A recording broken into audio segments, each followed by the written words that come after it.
Yes, people, welcome back to GNA TV and Chelsea Fan TV for another Chelsea news show for you guys, and a nice and interesting one for you today. Lavia looking close, Olise looking very close, Caicedo's already training. Lavia supposedly being told that he will be, Chelsea have told us that supposedly Lavia will try and sign Lavia before the West Ham game so that he's available for us in that one. Lots to get into, guys. Lots to talk on before all of that. Ziyech potentially leaving the football club as well. David's been signed as well. Like, there's a lot going on. We're going to recover everything, go through everything, talk about the midfield that we have supposedly put together now as well with Lavia, Caicedo, Enzo. We've got loads of stuff, guys. Honestly, loads of bits and bobs to get through today's show. And we will be joined by the panel today. The panel will be in and we'll be discussing Lavia. We'll be talking Olise. We'll be talking about systems. We'll be talking about expectations. Poch, what's the expectations now? Have they changed? You know, lots of other things to get into as well. Make sure that you're just smashing them likes, guys. Lots to get into. Let's cue that intro.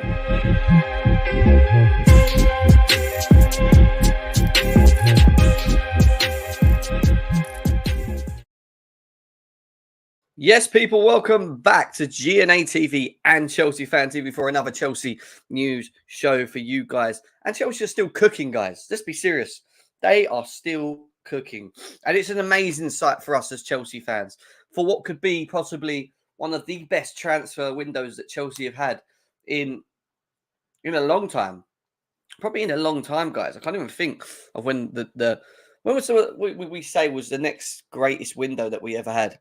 Bar in this one, we all thought that the window that we had where we spent 200 million was good, but ended up not being that way.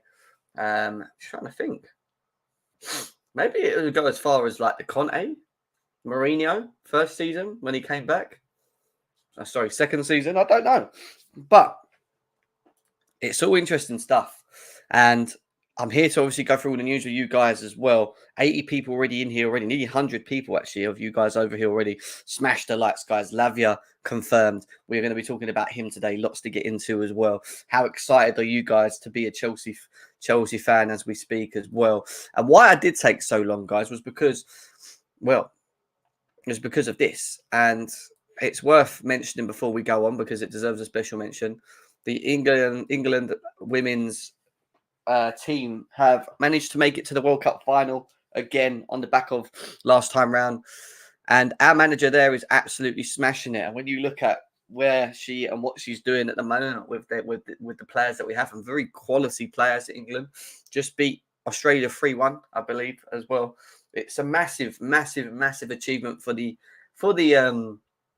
England ladies, but special mention to Sam Kerr, guys, because wow, what a striker she is. Can you imagine if she was in this England team as well? It'd be even worse for everyone, but what a player.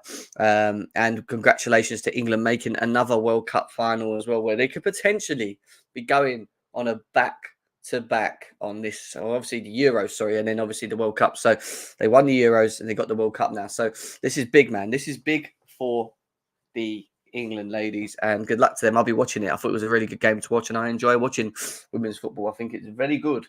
Very, very good. Right. Moving away from them, over 100 of you guys in here already. Lots to get into. As always, I want to say hello to everyone in the chat because that's what I always start by doing. Big up to Leo. How are you? Corey, how are you?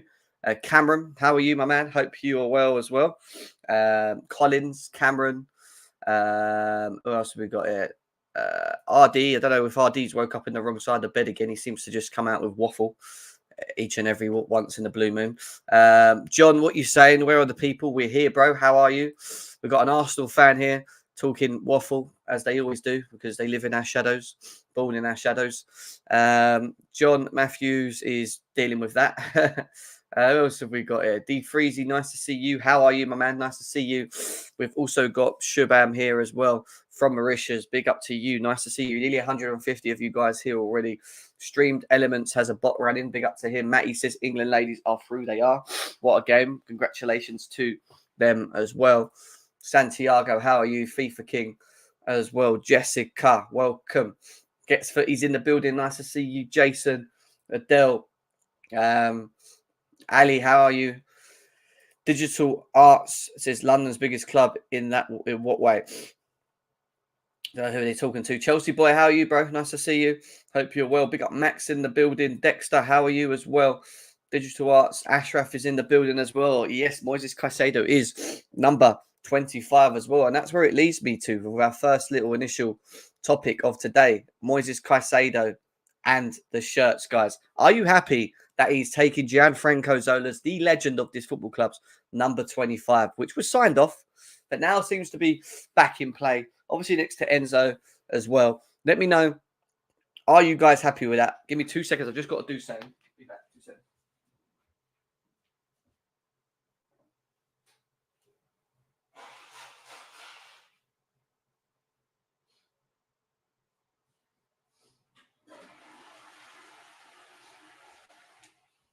Yes, guys. Thank you for being patient.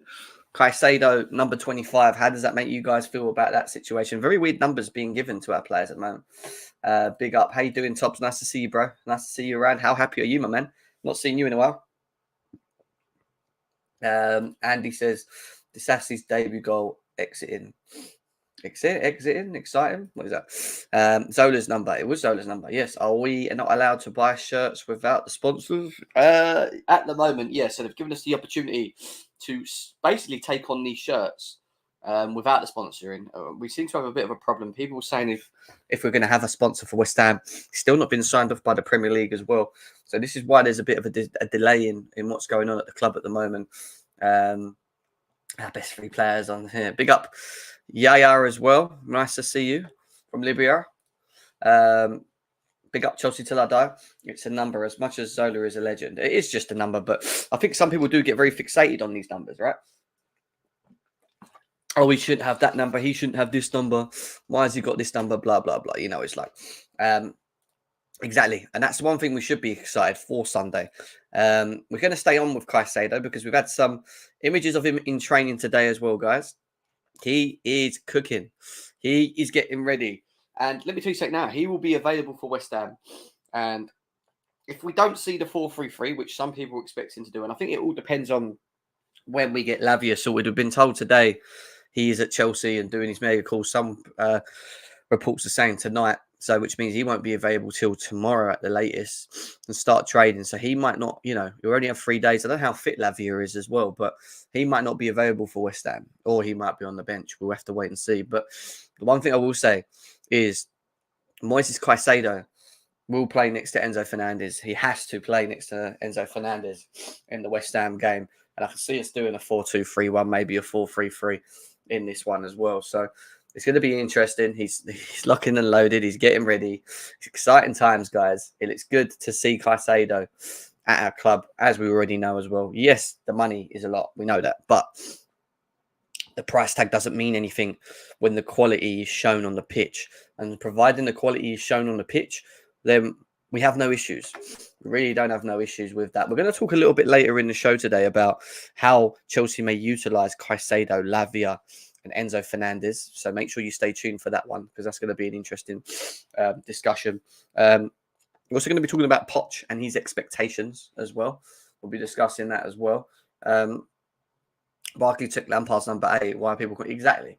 They are just a number. And people only look at what we spend, not at our net spend. I think a lot of people don't care about net spend, though. That's the thing.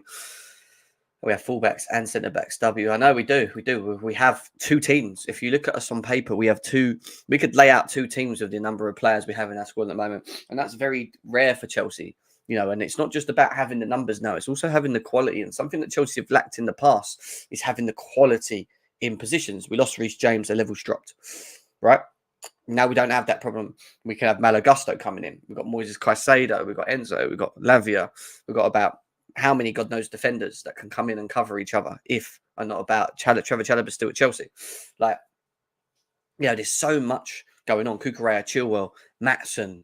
There's just so much covering in so many areas. The only area that maybe is going to be improved is when Olise comes in potentially is the attacking area on the right. I think that will be covered from there. But we have a very strong team on paper and also a second team as well, Sanchez is 6'5", and we become the best team in the world. Well, yeah, I think Sanchez is going to be our number one goalie, I think, this season. I think what we need to be prepared for is who we sign next. And I do expect us to sign a goalie. I think that will be the last puzzle after Olise, in my opinion. Some people say we might get another attacker, which would be interesting, but I really think it should be one more goalie after Olise once we do that. Guys, over 200 people here right now. Smash them likes. Let's keep running the likes up. Hit the thumb for Moises Caicedo. Hit the thumb for Romeo Lavia. If you haven't hit the thumb below me right now, like, what are you doing? What are we doing, guys? What are we doing? Everyone smash it. Everyone share. Everyone share it out as well. And let's get talking about our great football club. We're that big other fans come to Chelsea fan channel, not at their own. I know. I find it funny, Bonnie, to be honest. Enzo Lavia Caicedo is set for the next Deco sensation now. The next summer we need to go in for a striker. Yes, that is definitely an area we need to look into or address at later stages. Talking about a striker, we have confirmed another young striker at the football club, which came in today in the name of David Washington, who has signed a contract and completed medicals at his new club, Chelsea. Official statement: soon as the deal finally signed with Santos for 2005 striker to join on a €16 million plus €4 million deal. Here we go, confirmed. I've not watched enough of the guy. I don't really understand how talented he really is. There must be something there in it, in my opinion. There's talks about Chelsea deciding what they're going to do with him, whether they're going to hang him around, maybe because of the striking options, on the bench and whatever coming on. Potentially, depends on how good he is, or send him off to Strasbourg, which could happen. A lot of our players will be going to Strasbourg. A lot of them players will be given opportunities to play in what we call an experienced league, in the French league as well. So it's definitely an opportunity for these young lads to, if they're not going to make it in for the first season, 2, 3, to potentially go gain experience elsewhere, grow in character, learn the game, be more ready to maybe challenge in pre-seasons. Because I do believe each pre-season that we have, these guys will be given the opportunities. And if these guys come back from a very good season, from whether they've been on loan, whether it's Strasbourg, whatever, and they perform when given the opportunities at the club, and we're seeing it already with Ian Maatsen, who looks like he's going to be staying with Chelsea. There's a couple others in there still that may still go on loan, but Santos, for example, there's always a door open. Chelsea do need a striker. That is true, along with Jackson. We'll have to wait and see what will happen at a later stage with him. Dodger's tweet. Let's have a look at Dodger's tweet. Dodger. I need to get him on at some point, to be fair. Dodger. What's Dodger saying? Let's have a look. Dodger. What are you saying, Dodger? Okay. I mean, that's no real shock there, is it, really? Kepa's not here anyway, but I will share it with you guys. And it's news about Sanchez taking, basically, Sanchez is taking Kepa's number. Robert Sanchez to take Kepa's number 1 shirt this season, which basically says he's the number 1 this season. That's it, He's the number 1 this season. We're going to have to see how he goes. I'm not sold on him. I'm not saying he's the answer to our goalkeeping problems. I don't know is the answer to it. But what I will say is I think that we need to give him the opportunity to show us what he can do. And one game where against Liverpool, where, it was a little bit shady in certain parts, but also I was quite happy with the way he commands his box, etc. Maybe a little bit of confidence, a little bit more of routine, being played regularly. Hopefully, fingers crossed, we find the goalie in him. And there was a good goalie in him at Brighton. He fell out with De Zerbi. He had a very good relationship with the goalkeeping coach who's now at Chelsea as well. So there's a good opportunity that Robert Sanchez finds form. And hopefully he does, but for our sakes, obviously. If he don't, and we start seeing the same issues that we had when Kepa was here, inconsistency, then obviously we're going to have to start looking for a goalie, aren't we? Whether we get another goalie in is going to be a question mark, but he's going to be given the opportunity, and I think we need to be patient with that one, in my opinion.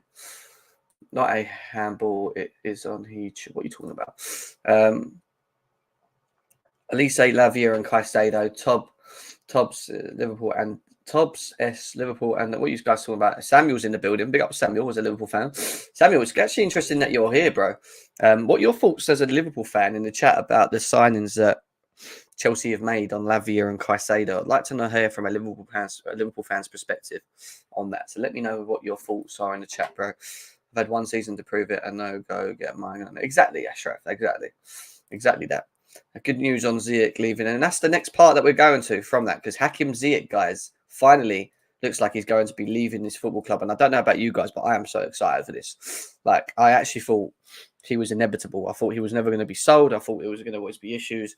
But Fabrizio Romano has come out and said that we've reached a verbal agreement with Galatasaray for Hakim Ziyech. The deal is subject to further details and also a medical test, as Chelsea are careful after twists with PSG announced. So obviously, he had a failed medical at PSG. Sorry, at Al Nassr. And at PSG, the documentation that Chelsea were obviously sent across was a bit too late. So he missed the opportunity from joining there. But we do need to get rid of him. He's not got a number. He's not even got a kit number. He's not involved in our plans moving forward. He doesn't suit what we're trying to do. I don't even think Pochettino's even entertaining the idea of him being at this football club anymore. He has been a flop. End of. I have no more words to say about Hakim Ziyech. He is a big letdown, in my opinion, because in all of the players that we signed and brought across, he was one of them that was in his prime, supposedly, on the back of playing so well for Ajax, lighting up the Champions League, doing well in their league as well. It's all of a sudden now he comes to Chelsea and we don't see it. And, he just didn't suit our league. This is the truth. He just did not suit what we were trying to do. And I'm glad that he's gone. In all fairness, I'm glad that he's gone. I don't know why, but I can't seem to see. Let me just check something. Oh, yeah, I can. Not a fan of Brazilians with American names. Couch. Guys, nearly over 300 of you here, 16 minutes in. Keep smashing them likes. Share it. Smash the likes. It brings it through the algorithm of YouTube. Allows new people to come and subscribe to this beautiful channels, both GNA TV and Chelsea Fan TV. And if you don't follow my personal channel, guys, go and check it out. It's in my name here. Right there, GNA TV. So give me a follow there. Give me a follow. And yeah, you'll see me obviously on here, but there might be times where I can't be on Chelsea Fan TV, but I'll be live on my channel. You might want to come over and watch it in that period. So make sure you give me a follow, because we're on the road to 10K subscribers there. So it'd be really nice to try and see if we can close that gap now, guys. Enzo looks good. He does. He's just quality. Samuel says, honestly, the club has drained me. We have no direction starting from the top. As at this point, I want Klopp to walk because it's ruining his legacy. You definitely have problems. And we obviously know about your ownership. A lot of Liverpool fans are not happy with FFG and what they're doing. And I just think tactically they got it wrong, mate. They should have stuck with Lavia. You have done for the last 2 months. You moved the goalposts, decided to join the Caicedo situation, which made no sense because we'd had him or had been speaking to him for 3 months. Yeah, all right, we dropped a 48 million offer, but it was never near the 50 million that they were always going to turn it away anyway. So I don't really get the tactics of Liverpool and what they were trying to do at that time, if you know what I mean. So yeah, we move away from Hakim Ziyech, guys, and we now move on to more interesting stuff. Olise to Chelsea. What do we know? Well, supposedly Sky Sports are saying that we're finalising the details of an agreement for Michael Olise to Chelsea. Now, another top quality young individual. Yes, he's injured. He won't be available till the end of September, we're being told, even though he is training, he's running again, etc., from a big injury that he had. There is a clause in his contract that allows us to buy him for 35 million, we're being told, which Crystal Palace fans are putting their hair out. Some even rival fans are putting their hair out because they feel that he's worth a lot more than what Chelsea are looking to buy him at. But my question to you guys in the chat is, how do you feel about this deal? Are you sold on the fact that Olise is good enough to join this club? Do you think he offers something that suits what we're doing system-wise? And I keep talking about system profile benefits. And what we've done this season so far, I think that a lot of the players that we brought in benefit the system that Poch wants to do. And the profile specifically on most of the players that we brought in are importantly been matched well statistically and what they do on the pitch as well. And this is why I think Pochettino has, and we're going to talk about Poch in a bit because I do want to get into him slightly before we get the panel in, and then we'll talk about it overall. But this is why I think the expectations specifically may change slightly for him as well. Guys, nearly 350 of you here. Big love to all of you. Get both Kudus and Olise. Look, in my opinion, if I had to choose between Kudus and Olise, I should do a poll on this. I would probably choose Kudus. My opinion. Not to say that Olise is a bad player. I just think they're very different players. I think Kudus gives you more versatility. I think Kudus can play across across the free behind the striker. I think Kudus also contributes to something that we're probably going to be lacking a little bit on again, which is goals. Goals. We need goals. And when you look at Olise, he doesn't really have the goals, even though I think you look at where he's played, maybe that might be a factor in Palace. But what he does have is something that is amazingly impressive, which is double digits in assists. I think it's only Saka that's actually managed to be able to... I was just reading something funny. Who have actually managed to match Olise's assist levels. And I do think Olise brings something that we don't have. But if we get both, why not? I'd entertain it. If we can continue spending the way we are, then we'll do it. But I'm just thinking about where we are with that in Nkunku, where we're going to get goals from. But doesn't mean I don't like the other one. Just remember that. I like both. My preference would be Kudus, in my opinion. Should look forward to the development this season. 100%, Jeremy. Good. We will win the Premier League with him, is what John's saying. Kudus, for me personally, though, he's another 10, 15 mil. Yeah, I agree. Olise is incredible at speed and creation, is what we've got here as well. Yeah, look, I'm not knocking Olise. I'm just going on, if I had to choose between the two, what I would do. Obviously, Kudus is available as well. Olise won't be available to the end of September, which... All right, so not far, but, there's a lot of games in between that, big games as well. Madueke struggling to get back into fitness. He's not really been playing games, and he would have been important right now for us. And I think he would have been playing, to be fair, or maybe playing more, or Sterling having less minutes, shall we say. Chelsea insists their approach for Olise has been above board following reports that Palace are unhappy over the concerns the winger may have been tapped up. That makes no sense to me. I do think that this is conflicting reports, and why I wanted to bring this up is because he has a buyout clause. How are we tapping a player when a player has a buyout clause or a release clause in his contract? That makes no sense. Why would Palace be upset with us activating the buyout or release clause, which allows us to negotiate with the player? That makes no sense to me. So I'm not too sure how serious this is. On top of that, they're meant to be getting Lewis Hall from us, which has supposedly been delayed via Nizar Kinsella as well. So all you're going to do by making a formal complaint about whatever it is that they think is just delaying the fact that Olise and Lewis Hall can't go to where they need to go. And I'm pretty sure that the player camps are not going to be happy with that. So I don't really see anything coming from this. I'd be quite shocked if it does. But I don't see anything coming from the idea that Palace are annoyed by Chelsea in the way they're doing things. Chelsea have really come out and said, they've done things by the books. Things have been done correctly. We don't feel like we've done anything wrong here. So at the end of the day, it is what it is. They're annoying when Olise were to name it nowadays, but they're screwed. Yeah, potentially. No, not for me, Tim. I think we just got to rip his contract up and let him go. I don't want to see him near my club anymore. Yeah, guys. Keep tapping the screens if you can as well. I'd massively appreciate it. Over 200, nearly 250 people on Chelsea Fan TV, but only 60 likes, guys. That should be well over 100 likes right now. How quickly can we get that thumb up? Smash the like for Lavia. Smash the like for Caicedo. Smash the like for Enzo. If you like them three players and the idea of them being in a midfield three, hit the likes now. Hit the likes now. I want to see the thumbs go up, guys. Hit the thumbs. On both sides, GNA TV as well. GNA TV is impressive today. 57 likes over there as well, guys. But there is over 115 of you guys there as well. So we should be touching close to 100 likes over there, guys. Let's see between GNA TV, with the numbers we got there, and Chelsea Fan TV, who can make it to 100 likes first. I really want to see who can do it, guys. So if you haven't hit the likes, guys, hit the thumb. Hit that thumb now. Let's see how quickly that this can move, guys. Let's see how quickly this can move.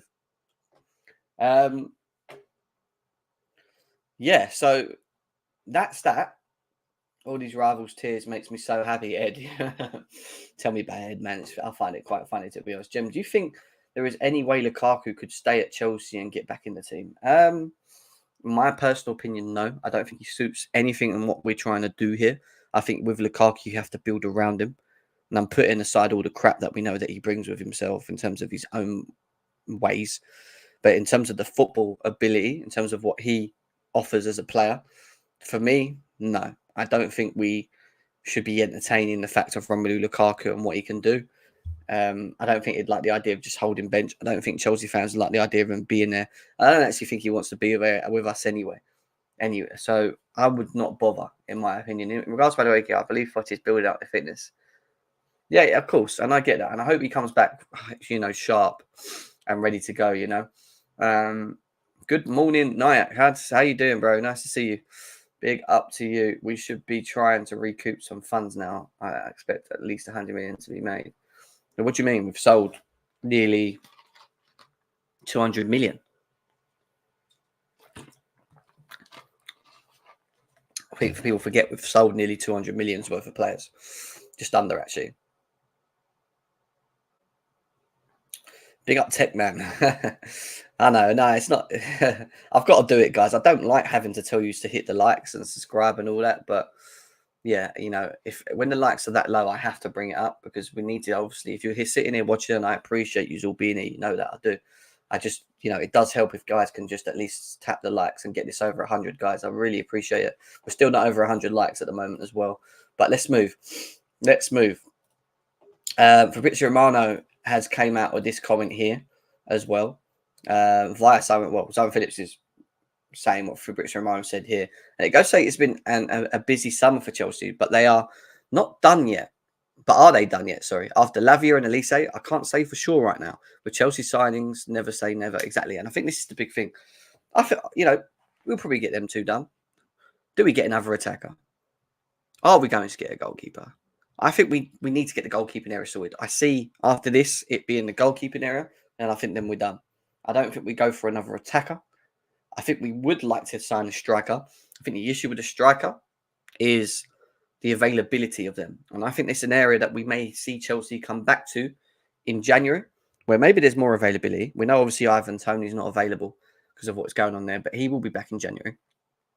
And also just the current market view as well. It might be that there's just strikers that ain't happy, are not enjoying where they are, and there might be a good second striker, a third striker, maybe even a first striker to compete with Jackson.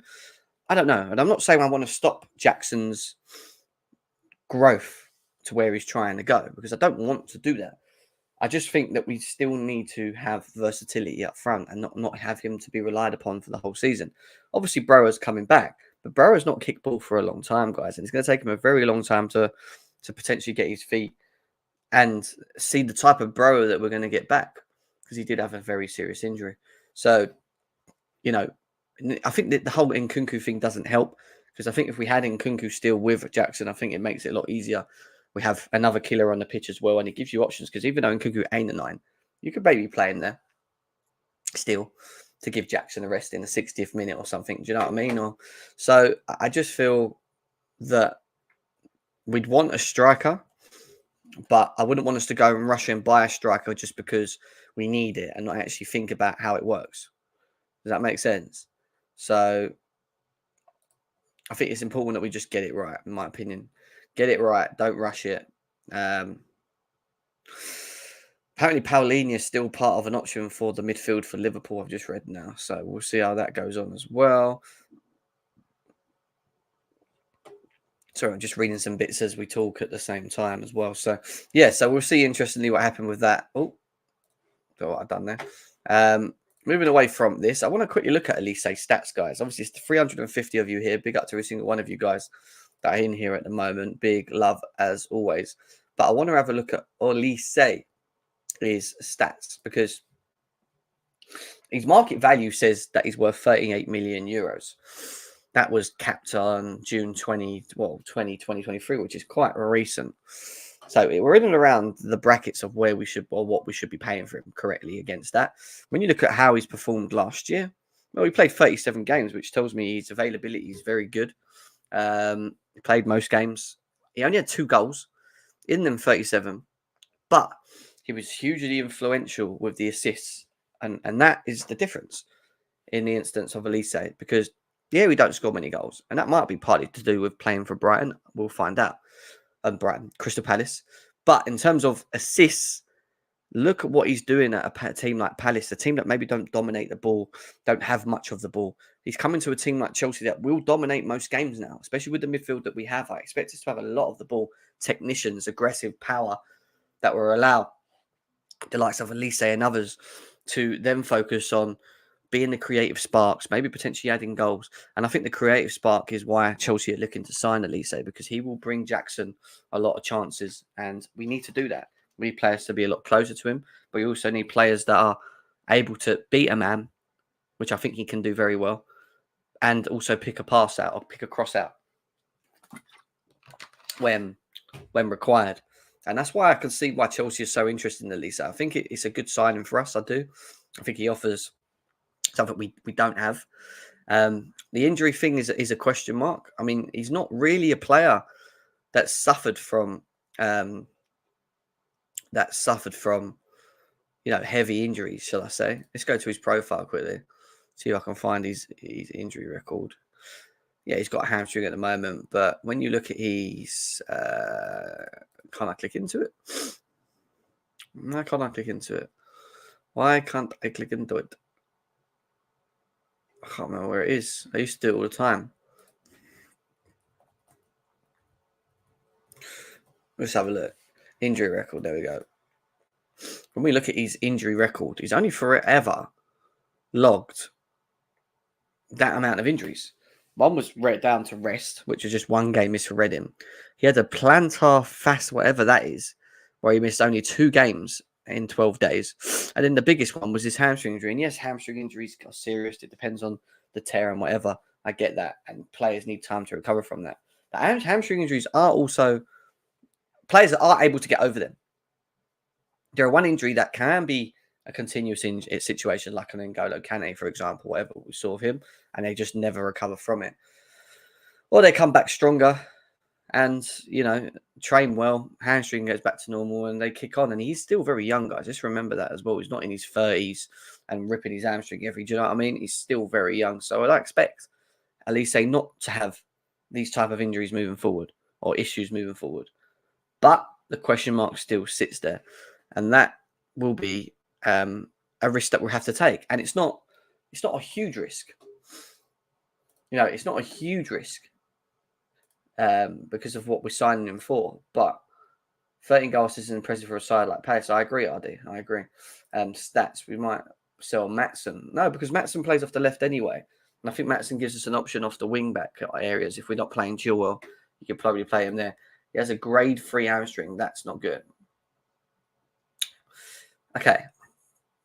And obviously that's a serious tear then, I'm assuming. So, okay. Well, again, we'll just have to wait and see how it goes. Kudus has more injury records than Olise. So we'll have to see. But when you look at his injury record, it's not as bad as people supposedly make it sound, is what I'm trying to get at in all of this. So we move away from him and we'll see what happens more with that. Chelsea very close to that. Personal terms agreed. 35 million is what we're being told. We're waiting for more news around when this could be done. And it might be on the back of this guy who was confirmed yesterday on a here we go to Chelsea. Romeo Lavia to Chelsea. Here we go. Deal agreed between clubs and final short fee of 60 million. Add-ons included. Structure also agreed. Lavia will undergo a medical test this week. Just informed by the clubs that the agreement has been reached. Romeo said yes to Chelsea on Monday. So that's when he made his decision Monday this week. And then on top of that, to back that, we also had the David Ornstein confirmation to say that we had reached an agreement with Southampton to sign Romeo Lavia on a fee between around 53 million plus 5 million add-ons, which brings him up to around 58 million, subject to a medical plus terms being finalised. We then found out more information from Fabrizio Romano today on where he is, what's he doing, when's his medical, what's going on. And it was news of around Romeo Lavia in London today in order to complete his medical test as a Chelsea player after 53 million plus 5 million agreed yesterday. Also, David Washington also completed the final part of his medical today ahead of a club statement. So there you go. Lots of things are happening and cooking with Chelsea. He is meant to be completing his medical today, which means once he's completed his medical, main part of his medical, He'll then move on to all of the media stuff, you know, the introduction and what we see with Caicedo. I think that we're going to see this. So we've been told tonight is his medical, Lavia, not this afternoon. Someone's said it's tonight. It may be earlier. We'll have to wait and see. But I think by tonight, late tonight, we should have the whole presentation of Lavia to Chelsea. You know, the introduction, walking around walking around the training group pitch, blah blah blah blah. I think that will happen today, and they get it out of the way today. And then Lavia tomorrow has to hit training. You have to see Lavia training tomorrow if he's going to, for me, play for Sunday. Thursday, Friday, Saturday. He needs a good 3 days before kicking into Sunday. And even then, we might not start with him if Poch has the idea of starting him. I don't think he does. I think we will see Caicedo and Enzo start in this game, even though I'd like to see the three of them. And maybe you see Lavia, if he's been training the last 3 days, coming on and either replacing someone like Caicedo in the first game or coming in and and playing a free with the three of them. I don't know, but we will see the 4-3-3. I really expect Poch to do that at some point, especially with Nkunku being out as well. It really shores up that midfield and gives us a lot of power. And when you look at the money spent on him, 58 million, he has to start games, in my opinion. So whether or not he starts against West Ham we're yet to wait to be seen. But it's an amazing signing. And some Chelsea fans say, well, did we have to actually sign him? Big up the beautiful game. Nice to see you in the house, brother. Guys, nearly over 400 people in here right now. Smash the lights, guys. Yeah, we've just spoke about that. Big up to Mo as well in the house. If you're not following him, go and follow him on the Blue Lounge, guys. But over 400 of yous in here. Get the likes up. Can we get the likes up, guys? Let's keep running out. We should be over 100 likes now. We probably ain't. We're 94 on Chelsea Fan TV, 81 on GNA TV. Let's see who can make it to 100 likes first. I keep saying it. Smash the likes for the midfield three. Lavia, Caicedo, Enzo. Energy, guys. Smash the likes. I want to see this get over 100 likes on both channels. So let's do it. Nkunku injured is such a massive blow. We were looking forward to it. Oh, trust me. If there's anyone that was looking forward to it, I think most of us was. But from what I saw of him in pre-season, the chemistry, the chemistry between him and Jackson, the build-up, I could see why Poch was frustrated after the Liverpool game when he said, I wish I had him, it kind of said, Nkunku out doesn't help Jackson because they were building up good chemistry in pre-season. He was playing very close to him. So it's kind of like a second striker role for Nicolas Nkunku. So, yeah, it's a shame. But we stay on Lavia. And someone's telling me, what did they just say? Simon Phillips today? Yeah, Simon Phillips. Let's have a quick look. What is Simon Phillips saying? Newcastle have supposedly submitted a bid for Lewis Hall, by the way, guys, which is very, very interesting. I don't see anything from Simon Phillips. Before we continue with Lavia, I want to see what's been said about Simon Phillips. Simon Phillips. Hakim Ziyech has passed his Galatasaray medical and will leave Chelsea this summer. So that comes from a Turkish journalist. Nearly a million followers over there. So he must be quite legit, to be fair. We'll see, guys, if we get any more news from like the Fabricios and everyone else, the Ornsteins on this one. But Hakim Ziyech supposedly has passed his medical for Galatasaray. We wait for more news on that and confirmation on that, hopefully, while we're on live as we speak at the moment. But staying with Lavia, well, we've not had any confirmation as of yet. Medicals he has done. Yeah, that's what we've just been told. So let's see what happens with Ziyech and that Dodgers tweet. Guys, if it's the same conflicting thing, don't tell me to look at it because it's just wasting my time. The detailed medical check of Hakim Ziyech, with whom Galatasaray is in transfer negotiations, has been completed. All right, fine. So what I'll do is I will, to save us all time, I am going to copy this, as it's not massive news. It's just good news that he's actually leaving, in my opinion. So let's quickly throw that in to this. Let's throw that into this. Save it. And then people, when they come in, we'll see the news of Hakim Ziyech. Staying on Lavia. Why did Chelsea sign him? Was it a good reason to do so? Of course it was. Of course it was. And yeah, he might not play every game this season because Chelsea ain't in Europe, but you got to think past that. Lavia is a 19-year-old player with a lot of ability, raw ability, top ability. And he's one player that I was very interested in Chelsea. Yeah, I know, Ashraf. Tell me, who will Chelsea sign today? Probably Lavia. And, he's definitely one for the future. And people need to sometimes look past the now. What we're doing now is also for the future. And when you look at the midfield of Enzo, Caicedo, Lavia, that is a midfield that's built for years to come. Years to come, guys. And I just think we've just nailed it. I really do. Secret Scout has also added to the Lavia news and said here, Lavia will also have his medicals day ahead of his move to Chelsea. Aim to have him available for West Ham, is what Secret Scout seems to believe and think is the case. We're going to get the panel in soon as well to go through all of this and discuss as well. But it's a big signing. Yeah, people may say we overpaid, but in the long run, again, if he's performing on the pitch, he keeps himself fit, continues showing the talent that he showed at Southampton, at a better team, playing in more competitive games with better players around him. I think you see Caicedo and Lavia just prospering and getting better and better. And then the machine of that midfield just ticks and we just start seeing it float. And that's the great thing, right? That is the real great thing in all this. Seeing that happen is massive. It's absolutely massive. This is like Iniesta, Busquets, Xavi. Well, I wouldn't say that far yet, RD. We have to wait and see. I think Lavia would love to stay. I know he may potentially get European football and silver. Exactly. It's a big opportunity for him as well to come to Chelsea Football Club as well. And then it falls into, we'll keep you updated. Obviously, we're at this point now. It's a case of we're waiting for the medical to go through. The announcement of Lavia today would be great. Hopefully, we see him in training tomorrow, and then we move from there. And then we talk about the midfielders we currently have to hand. And when you look at Enzo, Caicedo, Lavia, Santos, that was what you call a midfield revamp just there. You got one player there who, and I'm talking about Santos, who is a big young prospect, probably one of the biggest in the world for his talent and what he's done up to this point, especially with Brazil. Next to him, you've got Lavia, who we just spoke on, and the abilities and raw talent at the age of 19 and what he can bring for the future of this club in a specialized DM role. Also versatile to be used in different systems, gives you that option, and that's great. Then there's Caicedo. Again, not the most experienced, 21 years old, but just getting better and better every season. He was unbelievable last season. He's now took his step into Chelsea Football Club, and it's just,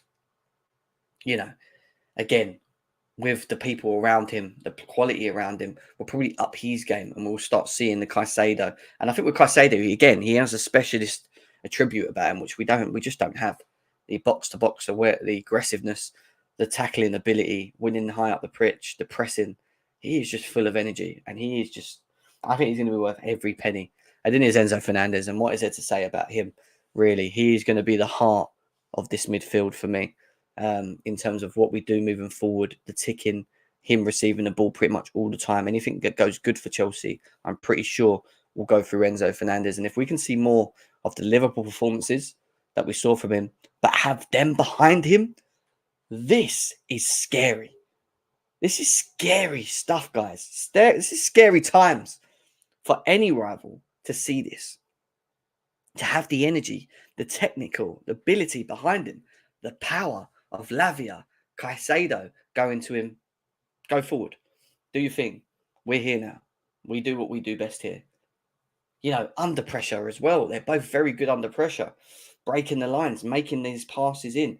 There's so much to their games. The tools that they have in their locker. I can't explain how important these two players now coming in are to this midfield and what we're going to try and do moving forward in the system that Poch wants to play. And we saw parts of it going into this, into the Liverpool game.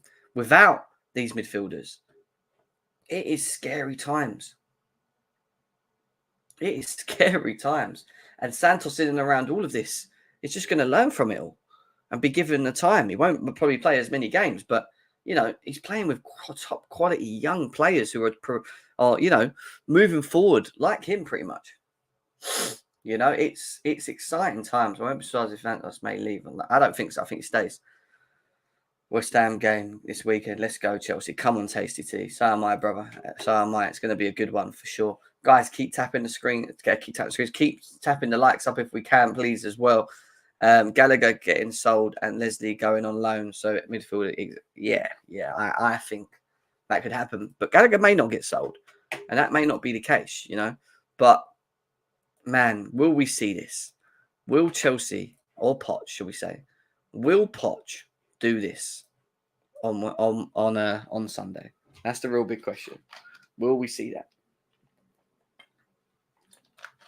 And I really want to talk quickly about Poch before we get everyone else in a second. But let's see if this does happen. He has with Poch, guys. I feel like we have to have this discussion. But I think the expectations have changed for the manager now. For me personally, I think he needs to now get top 4. Any title charge bollocks that rivals keep telling you that we should be doing is irrelevant. There's still I won't say teething, and I'm not saying that the chemistry can't get built up very quickly, but there's still a timing issue in terms of allowing these new players to come in, settle, mix with the new quality around them, build, but then also gain experience. And experience is key for this team. And yes, why they're all raw and have loads of energy and talent. They do have their own experience in what they've done up to this point. But to put the pressure on this Chelsea team to go and challenge for titles because we've bought Lavia and Moises and whatever, and talent-wise they're really top quality, is wrong. Because we've also got a new manager that's only been here just now, who's still implementing his system with all the players prior to Caicedo and Lavia, who still need to come in and learn with that as well. Not to say they can't do it quick, and I'm not saying that. I still expect us to win games. I still expect us to get top 4. I still expect us to maybe push for the domestic trophies. We can put a stronger team out because we ain't in Europe. I want to try and see if we can win a bit of silverware. And if we can win one of the silverwares this season and get a top 4 finish, which is bare minimum for me, we have to get back up there. Then I think Pochettino's had a very good start to the season. But the key part in all of this is the progression, because we have to ignore what happened last year now. We finished 12th. It was crap. It was the worst in Chelsea's last 30 years of watching Chelsea. It's probably the worst position that we have finished as a football club. But now it's talking about the now and what we do moving forward. And for Poch to earn the respect, in my opinion, of these fans, I think he needs to start progressing, and we need to start seeing managers progressing, which means we need to start seeing these players having the winning mentality, so that when you go 1-0 behind, they don't just falter and give up like we've seen in the past. I want to see mentality. I want to see progression. I want to see systems, game plans, styles, which we are seeing consistently. I want to see him be a manager. He has no reason not to, get this to work now. He's been given the tools more than Potter, more than Lampard, more than Tuchel, in my opinion. He's been given the tools of, quality young individuals that have already played in the Premier League, that know the Premier League well, that pretty much boost this squad in terms of, in my opinion, in terms of its need as well. And the pressure's on for me now. And I will be watching Pochettino. I will be putting pressure on him as a manager because I need to see it. But don't let any rival tell you that we're lowering our standards because we're not saying we should win the league. If we find ourselves in a position where we're actually challenging somehow, it would shock most of us, I'm pretty sure. Let's be serious. But we have to be realistic. Top 3 and the trophy is what Bombastic's saying. I expect Enzo and Caicedo will play and Lavia will wait. I think so as well. Big up, Matty. How you doing, bro? 5th place might get us CL. That's true. We also need to finish in the top 5. Sorry, not top 4. So the bare minimum for me is getting Champions League. Whatever way we get it, I need to see us in Europe next season. I don't think Man United are as stable as people think now. I think their midfield is actually not that good. Liverpool, if they don't sort out their DM, are in trouble, in my opinion, because they're just going to get run through. Tottenham are irrelevant. They always are. I'm not really worried about them, even though they're always here and they're up there, but they're just irrelevant. Arsenal are supposedly, in their minds of Arsenal fans, after last season, one of the best teams in the Premier League, and all of a sudden have found their winning trousers again and think that they've won trophies and whatever, but they still need to go and do it, which they haven't done. But they're a lot more ahead because they've got a manager that's been there for a while. System, yeah, they should be up there. Arsenal, they should, in my opinion. But and then there's City, and then if you're going to win the league against City, in my opinion, forgetting Arsenal, against City, you need to be willing to lay 90 points on the table, lose minimal games the whole season. You can't be losing 7-8 games. Can't be doing that. Yeah, you can't be drawing games. Constant games like we did last season or whatever, 11, 12, 13 games. You need to go and win games consistently. That's the big test. I'm not saying that's what we need to do now, but we will need to do partly, because if we're going to get Champions League, we need to win anyway. But to then go to that next level and compete with Man City's, I think this is a team that's being built for the future to be ready for that. Because each and every season that these lot play and Poch is there and they're drilled and we see progression and we're getting closer and closer and closer. That one season, and I think it will be in maybe 1 to 2 seasons, they'll be ready. They will be ready to challenge and they'll be up there. And that's the way I see it. And that's the way it's got to be now with us. We have to put that pressure on. We can't spend the money we have to not see success. And that's going to be key. But how do we use the squad that we have now on paper? Well, ignoring anyone else that comes in. If we do play against, when we play against West Ham on Sunday, and we've still got to do that match preview, we have options. Because if we do decide to go to the 4-3 and Lavia passes his medical, you now have Lavia in the team playing what I would say in the middle role of this. Enzo as an 8, Caicedo as an 8, Mudryk off the left, Sterling off the right, based on Madueke and others that are not available, and Jackson up front. I think the back four will be that, in my opinion. I think Silva will play, I think Cole will play, and it'll be Chilwell and James. But then it gives us options, because if we do decide to not play Lavia and we play a 2 in midfield, we could still play Lavia. You could see it more like this, a 4-2-3-1. Now, some people say they don't want to see Enzo Fernandez in the 10. I think he offers the ability to create as of a 10 role, but I don't think he plays as like a fixed 10. I think he plays more as an 8/10. Like a bit like how Mason Mount used to do things when we used to play him as like the lone guy in front of the 2 midfielders, right? That's what I think he'll do, but just obviously a bit of row. And we saw Enzo Fernandez arriving in the box very late, being here, going there, going here. Just he has to have this freedom role.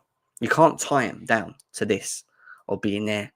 He needs to be free to do that. And if he knows behind him these 2 are here, then fine.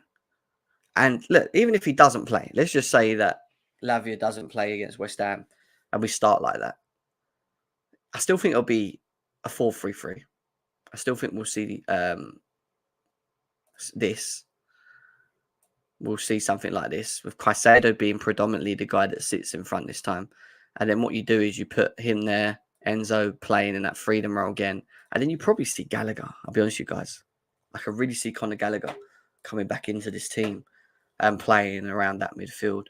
And it doesn't look as bad because now we've got Caicedo in there, and it kind of helps Gallagher a lot more from the defensive duties. But the one thing I would say is it will allow Enzo Fernandez to still do what he needs to do, knowing that Gallagher, who maybe will have the freedom role as well as an 8, will be running around, intercepting, winning tackles. Caicedo just sitting and picking up and distributing.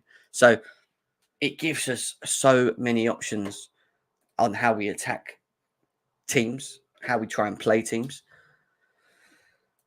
He'll play Ashraf. He'll play. Madueke's not fit. Olise, he's not going to be around till September. He'll play.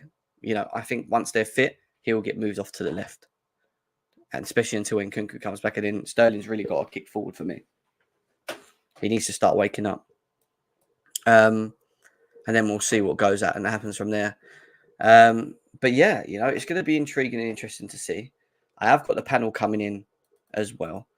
we do have pretty much a second team in all of this. What news have we got here? What is this? Oh, I've seen this. It's a waffle. I am going to put the link in here.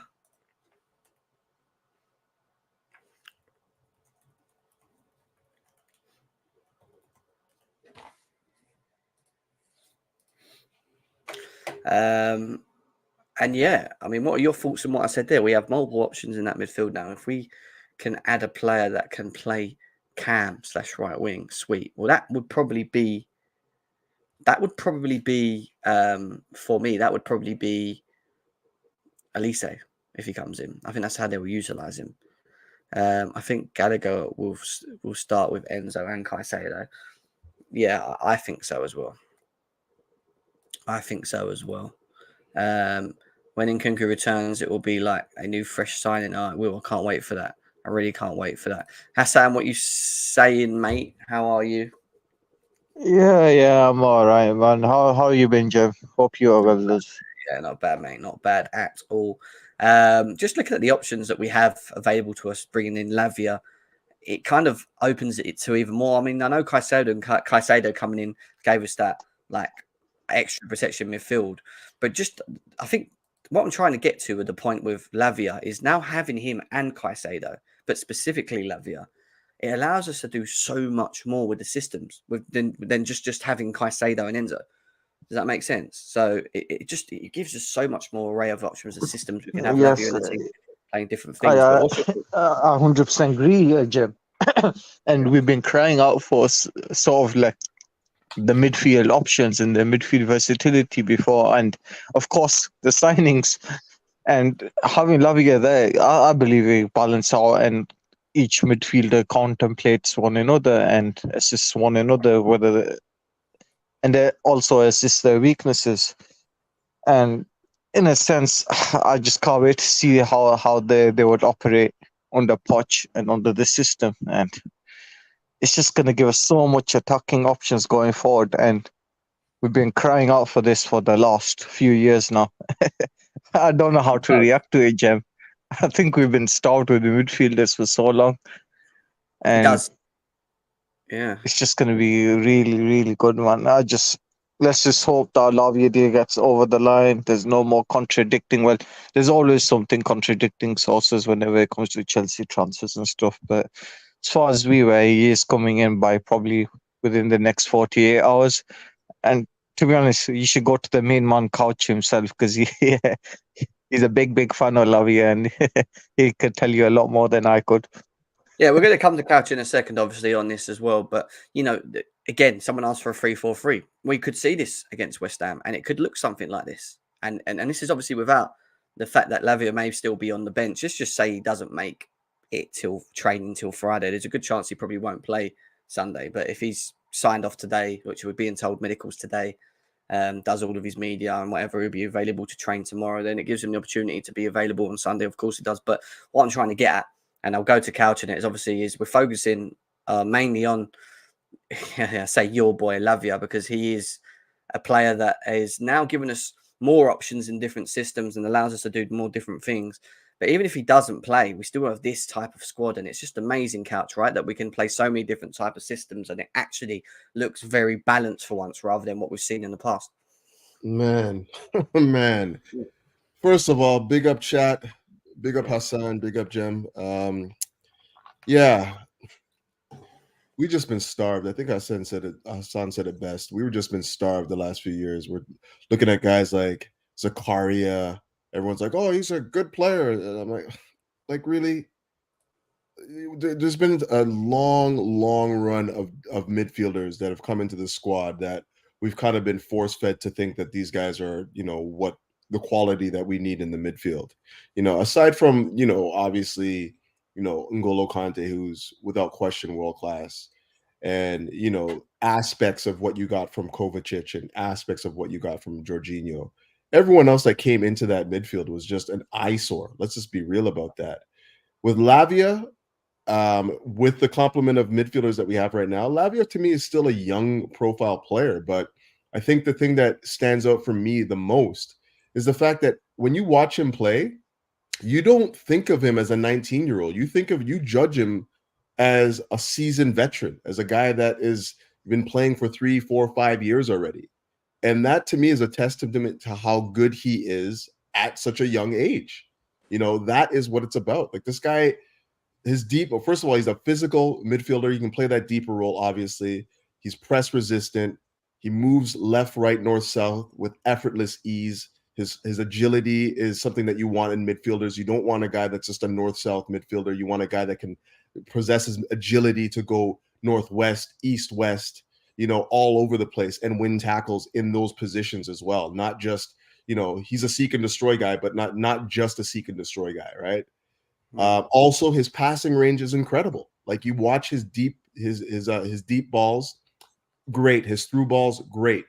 This is still a very young profile player, but what he's showing us right now at such a young age is unbelievable. That's why teams were playing over the odds. That's why we paid over the odds for this guy. It's not necessarily because he's the finished article right now, but his growth tree at this age is immense. It's ridiculous.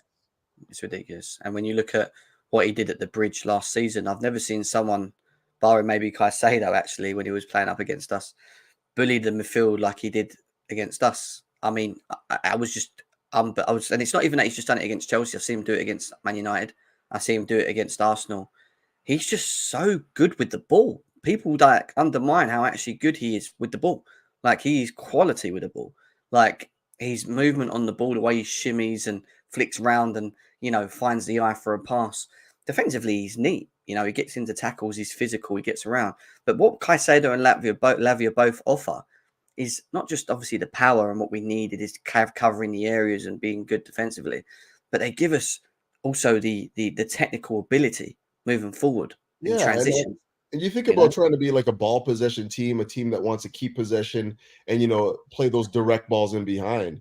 You can't think of a better midfield than what we have right now. And Enzo, Lavia, Caicedo, like, these are guys that love to make those passes in behind the defensive one, those direct balls in behind, and have the physicality and also the technical ability to keep the ball incredibly well. These signings that we made, everyone's thinking that it's a little bit overkill because we've kind of like, we have 2 players for each position. I don't see it like that at all. I see it like you have now created a squad that is competing in training every week and are competing on the pitch as well. This is how you sharpen your team. Steel sharpens steel. Remember that.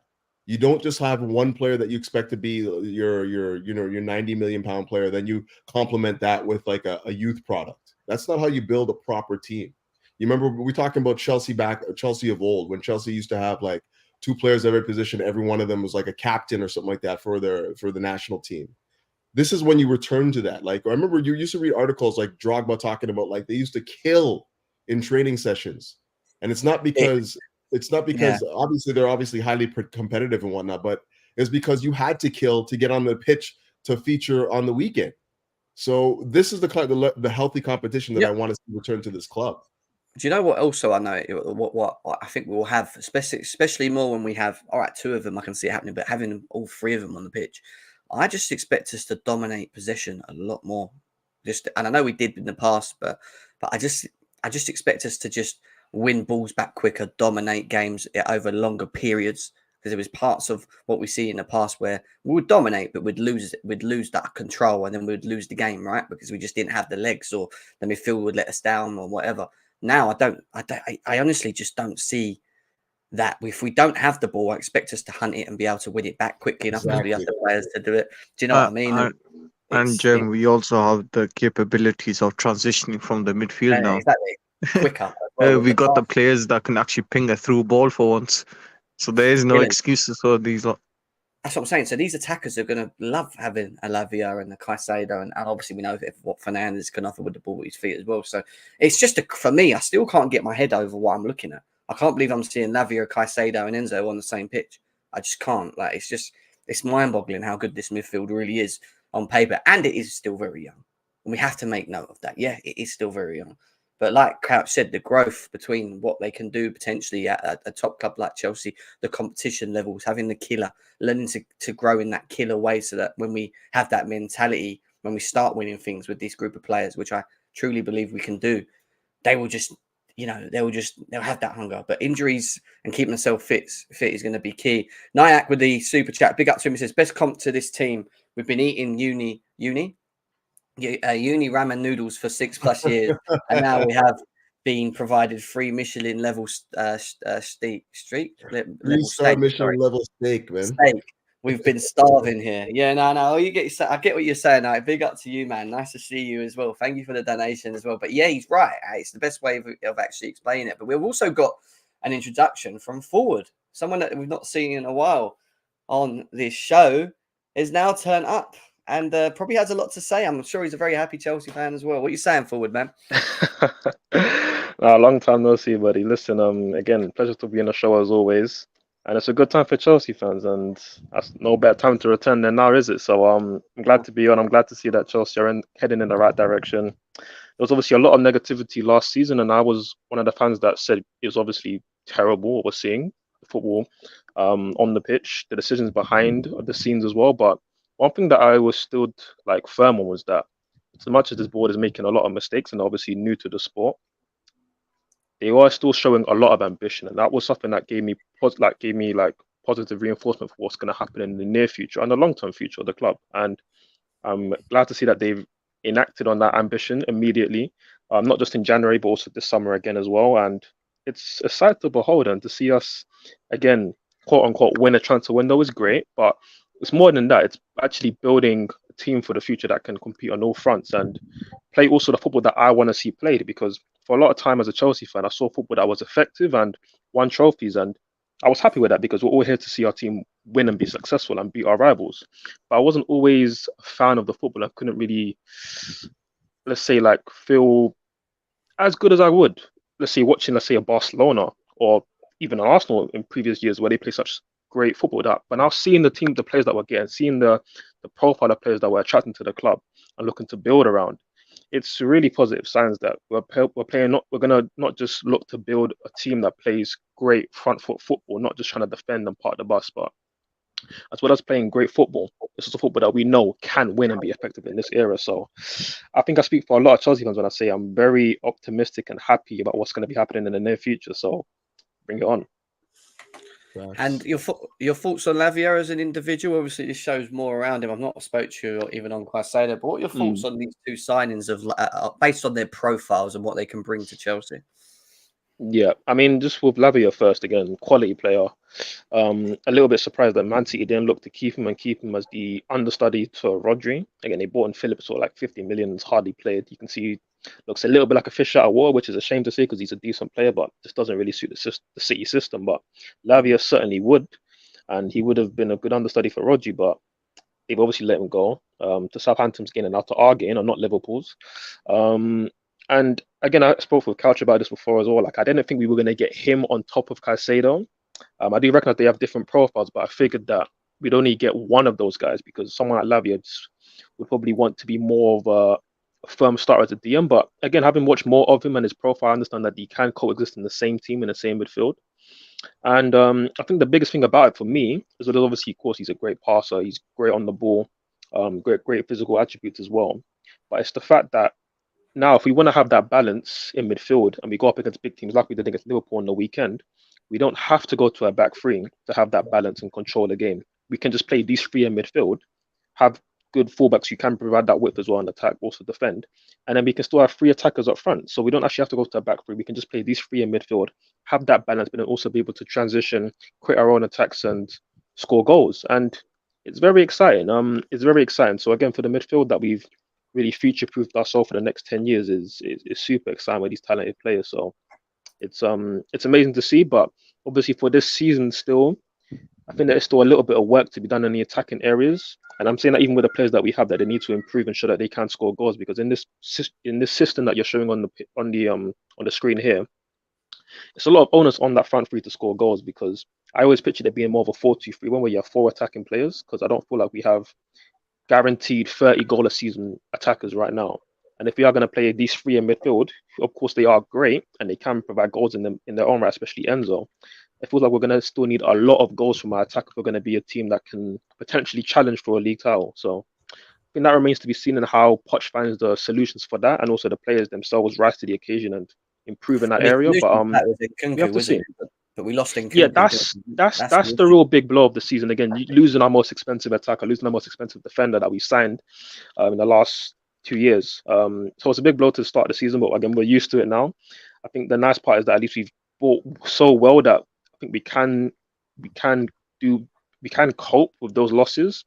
But it's going to be a blow, and it's going to mean that players like Mudryk, like Sterling, like potentially Noni, or Olise coming in, which is another big signing. These guys are going to have to step up and produce those goals. So we'll see how they go and do it. Again, the opportunity is there. So now they've got to take it and be those guys who can get you goals and win us games. 100%. And we're going to talk about Olise in a bit, actually, but I'm going to quickly go to Winter Surfer about this midfield. And obviously, I've heard his thoughts quite a lot on it. I know he's a happy man on it as well. But I mean, what's your thoughts on getting both, Winter Surfer? Get your axe, man. Go get your axe. Where's your axe? Where is it? The mighty Thor. You would never. He's gonna go again. What's his name? You'll never bid again. I am. This is what I'm taking to chop down what's left of Anfield after we demolished them this week. Just on a side note, my mission is nearly complete because Ziyech is nearly out the door, so I am loving life this transfer. Wow. But yeah, I am extremely ecstatic. I was excited last week, Jem, for the game, but I'm so excited to play West Ham this weekend. I can't remember. I think probably sometime in the 21-22 season, last time I was probably really excited to play a game. Yeah. It's just I know it's a game against West Ham, but I'm just the potential of this team. I mean, we've basically, the defense and midfield is like so supreme on paper now. Yeah, 100%. That really the only question marks are, for me, I'll back him, but the question marks are the goalkeeper and the forwards in terms of can they score enough. But I was then thinking, if the defence and midfield perform well, maybe we can edge a lot of games by a single goal or something like that. So, but I'm very excited about the potential of this team. That to get both was just unbelievable. The way, and also we're paying less than what Liverpool bid for him in the end for Lavia. They bid like 60 million. We're paying like 58 million, including add-ons. So it's like unbelievable. And the way that we can also now keep Andrey Santos and let him develop healthily in this game, so we don't have to over rely on him. We can push him in as part of a 3 or a 6 or an 8 or something like that he can develop like he should develop at a big club, so that next season really can be his season to bomb on. That's what I really want. And now we can see Enzo. I mean, Enzo's got to be loving life, having to go, do you know what? I'll defend a bit, but I don't have to defend as much as I have done the past 6 months in my life. I don't have to do that at all. And like Reece James and Chilwell can go, well, I can bomb on a bit now because I've got Caicedo and Lavia back there. Do you know what I mean? I can't. I want to play Saturday or Friday. Why is Sunday? I want to play. Do you think it allows us? Do you think it allows? Yeah. Do you think it allows us to be a lot more? Now this is the other thing. Obviously, now having them too. Do you think it allows the players on the pitch to now, like you just said there, be more like let's actually attack more now. Let's actually try and create more and do more. I do. I think the point of especially in a 4, even in a 4 at the back system with like Reece James and Chilwell, but sometimes you may be a bit hesitant because in a wing back system you've got more defenders back there. But just knowing that they, okay, we're going to bomb on, but like Caicedo can fill in, because we saw him play right back multiple times for Brighton. I'm not saying he's going to start it, but just fill in there. At least they can bomb on a bit, and Enzo Fernandez can just go even further up. Do you know what I mean? Than he was even on Sunday. Just this guy's I think Sunday was, even in that team, was such a complete performance. But just thinking now he turns up at training and he's got these 2 monsters that are going to be beside him, or that he's able to do that. It's just sensational. And even the attackers can even go, okay, now we can get Enzo up even more. We've got support on the wings with Chilwell and Reece bombing on that. We can invert a bit more. Yeah, it's very. Do you think Enzo goes exciting. a lot more? Do you think Enzo goes a lot more forward in a 2 though, if he's next to Caicedo? Or do you think he's still going to be quite reserved? I think he still will. But if we especially play a 3, definitely he'll be up there a lot more. But if we play a 2, he can still do it. We saw it even last week in a 2 with Gallagher. True. I know we play him 3 at the back, so it's a bit different, but it was just very exciting times. I mean, talk about in a matter of days how this window is now changed. I told you the fan base would change as soon as we signed Caicedo. The optimism would just go like that. A huge release, honestly, and we've seen it. And now, and now every time we link to a player, it's like, even if we don't get him, it's like fantastic. There's no like, no, we gotta wait for this. It's like, it's just like pure, add them. It's fine. We'll go on. That's what I wanted. So just wanted to quickly say we're going to be building in a 3 anyways, regardless of who's on the pitch. That's his system. He's going to build with 3 at the back. Defensively, we'll probably shift to a 4, but pretty sure that regardless of who's on the pitch, we're building with 3 at the back. Why? Do you think that's just because of the number of defenders we have available? You think we have to play 3 at the back all the time? No, when I say 3 at the back, I think it's going to be asymmetrical too, right? Like, so one of Reece James and Chilwell will go, and then the 2 central defenders. That's the system he's been using pretty much the entire preseason, and also what we saw against the Liverpool. So I just think that that's his base setup. And like most teams in Europe right now are doing the exact same thing, like the 3 at the back. It's just inverting the fullback. Chilwell was closer to his goal. Yeah, it really just depends on who you want to make up your back 3. Some people have a defensive midfielder in there, and some people just go with a center back, 2 center backs, and a left-sided fullback. Or in City's case, sometimes they use Aki in that role. Like it's going to be 3 at the back. That's for sure for me. Interesting. Callie, before we go on to Olise, Lavia and Caicedo to Chelsea. I'm not spoke to you about it too much. How are you feeling as a Chelsea fan at the moment? I'd be playing jokes and music, but I don't want to get you copyrighted. Hold that, Liverpool fans. Hold that. I don't even want to get into a whole speech about this shit. It's just Caicedo, I expected. I'm not going to lie to you. You can't court your main priority target for about essentially 6 months and then not get him. But Lavia, Couch has been going on about Lavia ever since we were mad about Ugarte getting snatched. And, I did always say he's a bit too young, but look at that midfield, man. Enzo, Caicedo, Lavia. Look at the options we now have backing them. Santos.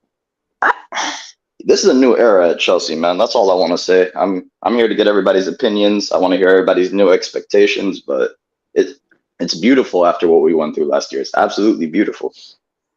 Well, we're going to talk about the expectations now in a bit. I want to just quickly go on to Olise first before we do that. Let's go to forward quickly. Forward, Olise to Chelsea looks like it could potentially be done soon as well. What are your thoughts and I'm talking about the profile of the player on this one. Like, what are your thoughts on the potential to sign? Obviously, he won't be available to the end of September. 11 assists last season, not as many goals, but he does bring something that we haven't got in the forward line, which is that creativity spark. So, what's your thoughts on him coming to Chelsea? Just a very talented player, a very gifted winger. He has also got experience playing in the number 10 with Reading, especially as well. So, it's a really good profile again that we've tried to adjust in the past with Ziyech, but with Ziyech, I think we found that he's quite one-dimensional in what he can do. And again, he's got one of the left foot, decent set pieces, both which Olise has, but I think the big difference here is that Olise is a much better ball carrier, can beat players 1v1. Forward, and 2 seconds. We just got breaking news from Ornstein on something that's just come out of nowhere. Okay, Chelsea have made contact with Ajax to express an interest in Mohamed Kudus. No offer yet, but 22-year-old attacking midfielder among options. Chelsea considering agreement close on personal terms with Kudus on this one. Wow, that's what I'm gonna say. Hey, I'm giving a yellow to the board. Somebody needs to tell them to calm down. Y'all gotta calm down. Yeah, calm down. The last time we done something calm crazy as this was under Roman, man. Brother, Roman Mourinho first time. Like, it's actually getting scary out here. Wow. Yeah, exactly. This is like football manager level now. Getting all the top talents. David Hold on, pull back. When was that though? Oh, good question. Oh, it's not now. That's July 22nd. Yeah. Right, ignore it. False alarm. Listen, Jem, with the amount of business we've been doing, bro, I can't blame you for that one, bro. It is what it is. Ignore it. Ignore it, man. Yeah. I was actually meant to bring up an Olise thing. I see it pop up. I was going to Simon Phillips, and I just see that. Nah. It's understandable in this climate. Trust me. I believe it too. Oh, the funny thing with that is, like, he doesn't even link to the Olise thing. Like, listen, we all get baited, man. I say though, we thought it was a case of one or the other, but instead we got both. And in the situation here with Olise, we might get Olise and Kudos, which again is more future-proofing of the squad, which is a good thing. So I'm glad to see again that the club showing that kind of ambition. But again, back to Olise. Back to Olise again. Just offers way more than a Ziyech. And again, so somebody that's going to provide that creativity again. He got 11 assists in a team with Palace that had no striker of worth of mention. Like, they have no attacker that you can say is of a top level, other than Eze, who did his work thing from the number 10 position. But again, to get 11 assists at Palace, that says a lot. And again, his set pieces are different. His ability to cut inside and create with that left foot is different. So again, I'm glad to have this guy in. Again, I did mention that if you were to play a 3-man midfield most of the season, goals could be a bit of an issue in terms of who's going to be able to produce those high numbers from our attacking line. Because when you look at previous teams that have had like a 3-man midfield and then 3 attackers, you look at Liverpool, they've been a good blueprint in the past when they've had Firmino, who offers a decent amount of goals, but then you have Mane, 25 to 30 goal season player. Salah, the same on the right hand side, if not more. So I feel like with us, can Olise become that? I think he's going to need to become that if we are going to become a free midfield team with only 3 attackers. But again, that's why for me the expectations this season isn't to go and now win the league and do a domestic trouble. I'm not going to go as far as that. I think we're going to talk about expectations a bit later on. But certainly it's going to be a better end season. And with all these talented players, I feel like it should be a lot smoother than we've seen in recent seasons. So I'm very optimistic, and I approve the signing, especially at 35 million. For me, it's a bargain in this market. Big bargain. What are you saying about big bargain? Again, another guy that I've just been watching and just salivating over for so long. And don't get it twisted. I think he is a bargain in this market, especially when you look at the fees that are being thrown around. But I don't think that he's yet the finished article anywhere near that. I think that we've caught him just when his evolution is starting to happen. Like, his football is really starting to evolve. He is very left-footed. A lot of the work that he does on his left foot, like even his dribbling, he doesn't really use his right a lot. So you're going to see he's mostly one-footed, but at the same time, what he does with that one foot is exceptional. Like, his ball delivery, as like Ford said, is exquisite, set pieces. It's not that he doesn't use his right foot, by the way. He does use it. It's just the quality on his right foot when he cuts onto his right is not. It's not anything to write home about. Like, if anything, he'll go to the byline and try and swing in the cross with his right. It's just a hit and hope at that point. But where you see him on his left, that he's telegraphing passes to people. Like when he's coming inside, that he's putting that ball on a sixpence, to get it to the attackers and whatnot. So the thing that I like about him right now in this team is the fact that we have a lot of players that want to play on the shoulders and want to get in behind. And the thing that Olise brings that I think is different to anyone else that we have in the squad is that he plays at a pace that's a little bit slower, so he can kind of like lull you to sleep. But then at the same time, when he's making those passes in behind the defense, it's like he slows them down in his head, but then he plays that ball and it's on a sixpence again. It's the accuracy and the speed that he plays those balls with that will make us devastating on situations where we have those players on the shoulders and stuff like that. So I really think that this is a signing that only adds to the chemistry and the synergy of the players that we've already assembled. It just looks like he's a great fit on the right based on the players that we have around him right now. So I'm excited, and I think that going forward, he's the kind of guy that can give you things even on the left that we don't necessarily have right now. The ball delivery, the ingenuity, the vision and whatnot. It's just, it's an incredible signing for me. Sasuke with a super chat says, guys, so I was watching TalkSport today and one of them asked to name one player that would get in City's first 11. Even I couldn't see one. Any thoughts? From our squad, is that a joke? Is that a joke? Enzo. There's probably more than one. Reece James, Enzo. If Rodri wasn't there, Caicedo is literally on the bench, but you're right, won't start. But personally, but that's my opinion. Because literally, if he's saying midfield, Enzo. If you're saying in the back line, Reece James. If you're saying in the front, maybe no one. There's no one in our front line. But this is also a team that wait. I take that back. I take that back. Olise, because they were scouting for Olise. They just pulled out at the last second. Yeah, no. I'm not hearing that. I'd probably throw in Nkunku in there, to be fair. Absolutely. That's a good shot as well. That's what I'm saying, guys. It's a new era. Look at the squad. Like, who has a personal affiliation to anyone except for Reece James?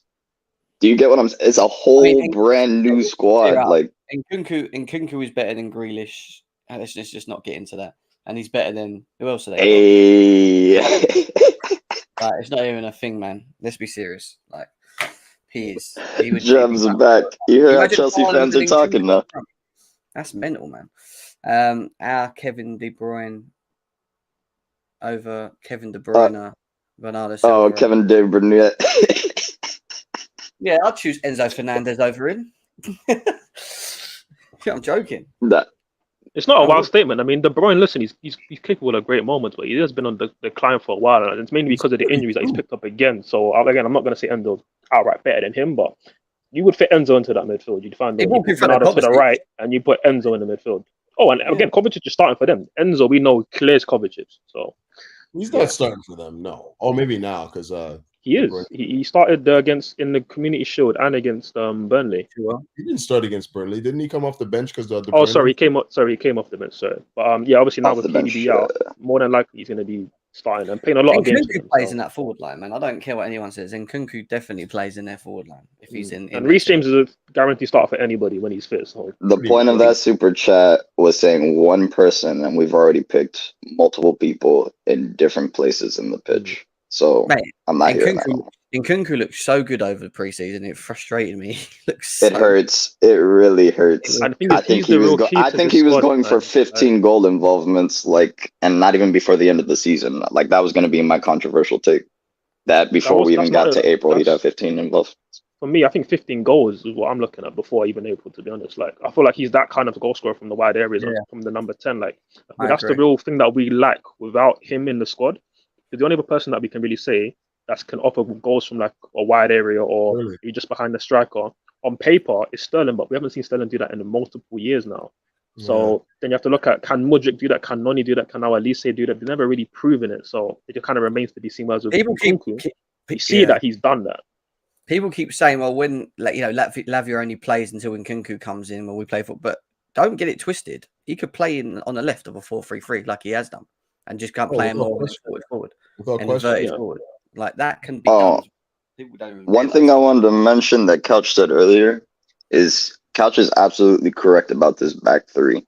People don't realize it. It's in transition. I don't know if this is the thing in modern football now where everyone wants to change between a back three and a back four, depending on whether you're in possession or transition. But that three at the back, when you see James and Chilwell, usually when we're in transition, attacking transition, he'll have, in the game against Liverpool, he had Chilwell essentially as a left winger. So he's inverting Chilwell. James will sit back a little bit more, and everyone will obviously, as a unit, that's why our press looks so good in the second half, push forward. So my thing is, if that's how we're going to be playing, you have way too much versatility. I don't even want to get into it. The amount of options, combinations, link-ups you could... Yeah, we're blessed. We're eating steak, caviar. it changes in game, and that's the big thing. Whatever's on the paper, like when it's set up, doesn't specifically mean it is through game, and that's what I've noticed with us, especially even in the short time we've seen Poch as well. We do switch systems in between game, and I think that's something he was trying to do. Maybe against it, maybe it's depends on who we're playing, opposition maybe in many ways, but it gives us massive versatile options, you know. And yeah, I mean, Vic saying that Lewis Hall has had a bid for around 30 million. Don't give him. Send him on loan. What I'd say to that. Slap a buyback if we have to. No, definitely slap a buyback. Only Chilwell would get in. They said only Chilwell would get in. That's nonsense. I don't want to even. That's a lot of waffle, but we're gonna let that ride. Jem, give me the best 11, not counting injuries. I can't see it. There's so many players that are so good. I don't know. I don't think we have. I think we're in a position now where we may have like a 11 core 11 once Nkunku and everyone's back. But I think it may change slightly with the system where we play against the opposition. So it might be that we play 4-3-3 and Lavia, Caicedo, Enzo with Nkunku on left like we just done there. But then we could also and it could be as strong, by the way, play a 4-2-3-1. Maybe Lavia doesn't play, or he does with Caicedo in the sixes, and Enzo's just a little bit further forward with Nkunku on the left, whoever on the right, and Jackson up front. Like, do you get what I mean? I think that's what we do. But you guys are talking about a back three, which tells me that Disasi will probably play with Silva and Colwill. But then that means you've got to lose one of your wing backs if you're going to play. But the thing is, I don't think we're going to play a back three that often. Like, I feel Catch is right. Like, the system will be like we build up with a back three, because again, most teams now they use a back three to build up, whether it's a 3-2 or a 3-1, like we use against Liverpool, with Gallagher being more the DM. Second off, we're going to switch it to a 3-2 where it was Enzo and Gallagher. But in terms of like us having to go and revert to a back three with 3 actual centre backs to have that balance, I just don't feel like we need to do that. Oh, that's exactly what solid midfielders that we have now. That's exactly what I meant, forward. That's exactly what I meant. It's just we were going to be building from the back with 3. And it's going to look like 3.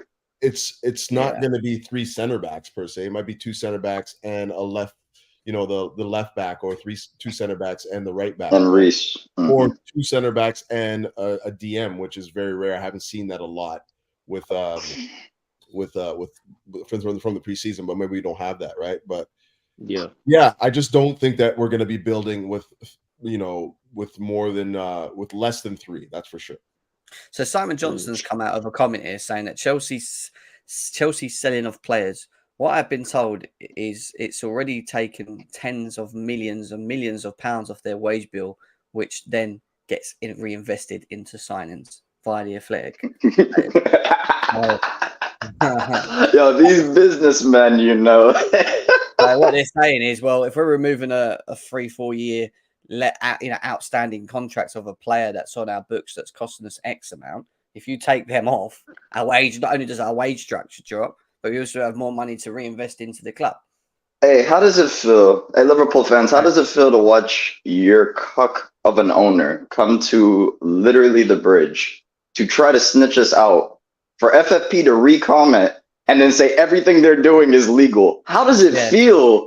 How does it feel? I couldn't imagine. But there is a catch to it. We have to qualify for Champions League or stuff, or we will catch up eventually. When we get to expectations, if it's starting now, that shouldn't even be a discussion. We should get there for FFP reasons. Otherwise, that's what I was trying to say. It will eventually catch up. Simon Phillips a quick bomber as well on Ivan Toney, saying that Chelsea are being informed weekly on how Ivan Toney's off-pitch training is going ahead of potential January pursuit. That's Simon Phillips. If only he didn't get banned. Could you imagine prime Tony and Jackson? Jesus Lord, I'm having visions. Woo! With this team, it is scary. Absolutely scary. I've got to bounce. See you later, Couch. You take care of yourself, brother. Thank you for coming in as well. We ain't going to be on too much longer. Respect, Couch. But what I will do is quickly ask you about your expectations of what you expect to see of Chelsea now from what you've seen now. Obviously, we might still get some more signings in and goalkeepers and whatever, but from what we have at the moment, Olise potentially coming through as well. Don't gas me. I know Texas tell me if we get Ivan Toney, then this is next levels. But Hassan, let's go to you first. Expectations for Chelsea now? I for you? think with the amount of signings that we have done, I would say that based on what I've been hearing, top 5 is minimum. If top 5 gets a CL, so basically Champions League football. Yep. And for me, it's to challenge in probably all cup competitions, considering we're not going to really challenge for the league. So it's literally FA Cup and League Cup. So challenging both of them competitions to go on to win them, and top 4. So basically, what should be our bare minimum, but Let me since ask- we got a lot of the targets. Let me flip the question to you now quickly, because there's two sides of this question before we finish off. That's your expectation.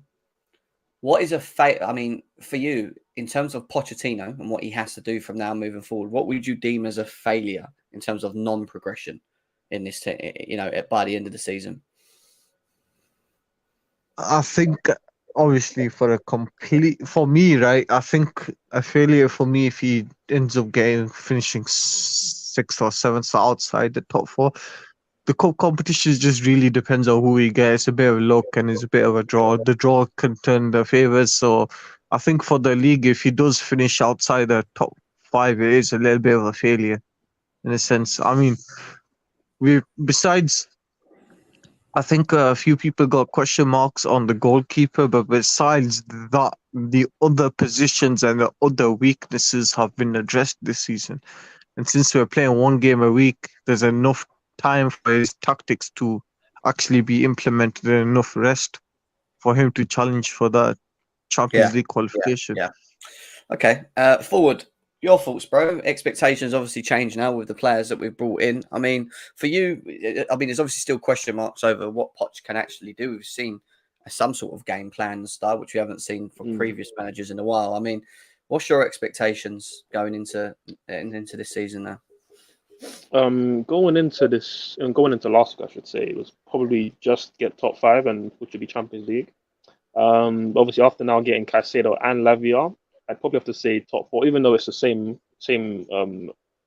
reward that you get with the Champions League football. I still feel like I can't say that now there are 4 teams better than us in the league, or that 4 teams should finish above us in the league. So I would like to get top 4.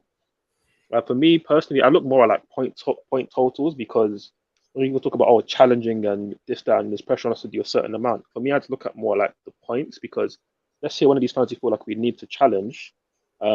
Me personally, I don't feel like you can say within one season, yes, we've overhauled the squad, but it's still a new team now with a new manager.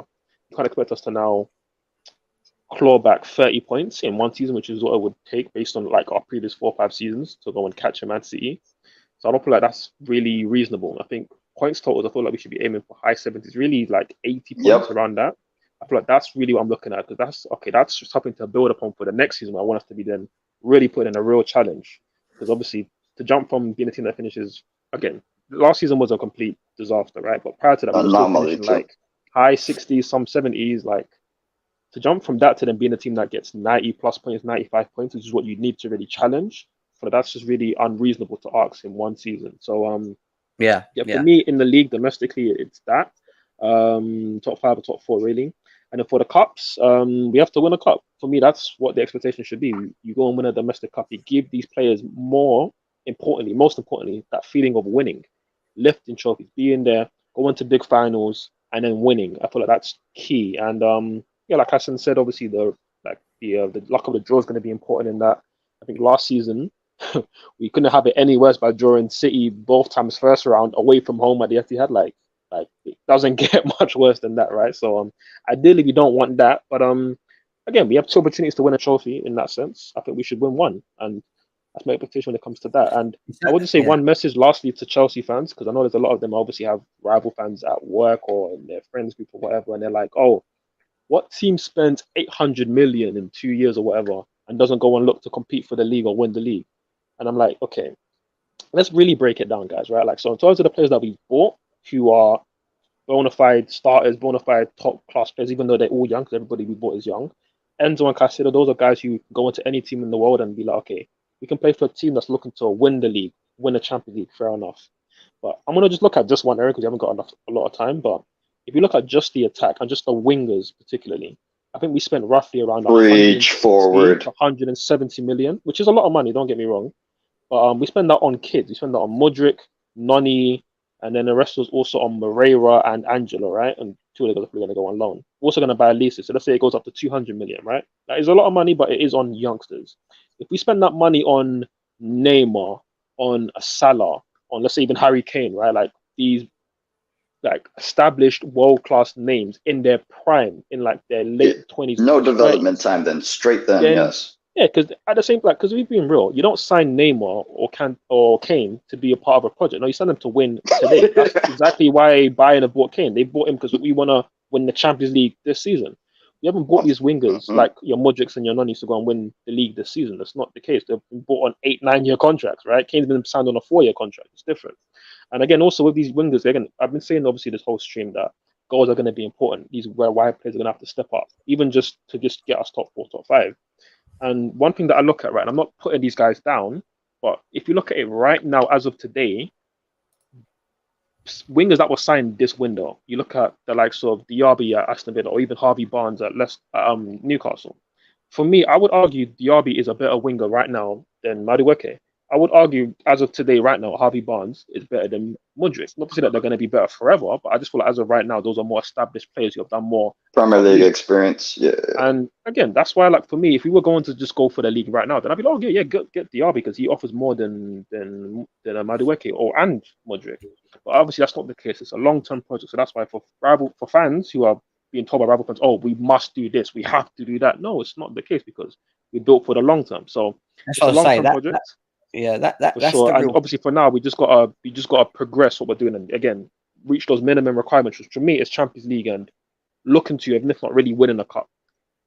I agree with most of what you said, and I think most of what rivals have got a bit of like short term in many ways. In my opinion, they only see the now all the time. It's like, oh, you spent now, you got to win it. That's how their brains think, and that's the way it is. But it doesn't work like that. Unfortunately, I don't think it's not Football Manager. We're not seeing it playing Football Manager right now. Yeah, all right. Yeah, we spend a lot of money in areas that we've needed to, and maybe over the odds for players.